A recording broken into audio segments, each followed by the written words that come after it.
Assalomu alaykum qadrdonlarim. Mana Sarbent uchun men sizlarga quyidagi mahsulotimiz to'g'risida ma'lumot bermoqchiman.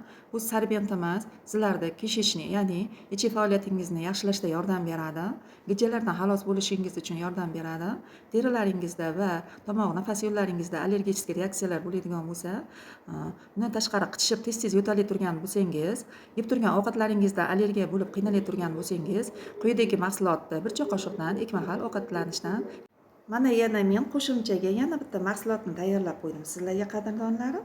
Mana bu qo'shimcha yordamga kelib, kim mana shu birinchida aytgan mahsulotimizni icha olmayman, kukundan ekan, ta'mi g'alati deydiganlar uchun juda ham qo'l keladi.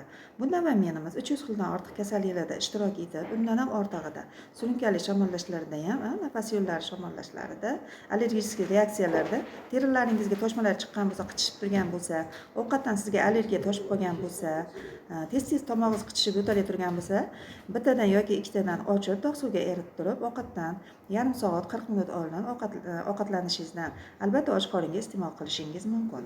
2 mahal, 3 mahal ichadigan bo'lsangiz, sizda kasalligingiz tezda bartaraf etadi. Mana qadrdonlarim, yana 3-chi bo'lib sizlarga yordamga kelyapti epam umbirimiz.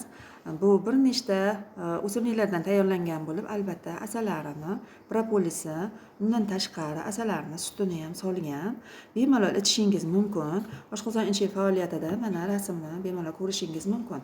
Mana shu holatlarda mana ko'rsatyapti. Qurtlaringizni tozalashda ham, oshqozon ichi faoliyatida, oshqozon og'riqlarida, ovqatingiz hazmi buzilib qolgan paytlarda, asabiylashib terilaringiz juda ham qichishib, qiynalib turgan bo'lsangiz, hattoki chaqaloqlarga ham, kattalarga ham bemalol berishingiz mumkin.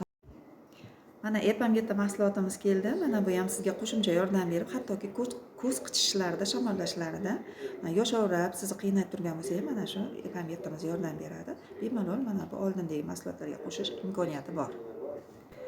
Mana endi qadrdonlarim, Fetachay 5 nomerimiz yordamga keldi. Oshqozon ichi uchun mana bu dush bo'lib yordam beradi. Bemalol ichishingiz mumkin. Qadrdonlarim, mana bu nomer 1 choyimiz очищение drenaj bo'lib, sizga как drenaj bemalol suv ichib, siz suvdan juda ham bir qimmatbaho materiallarni organizmga tortolmay turgan bo'lsangiz, gaz tushib teringiz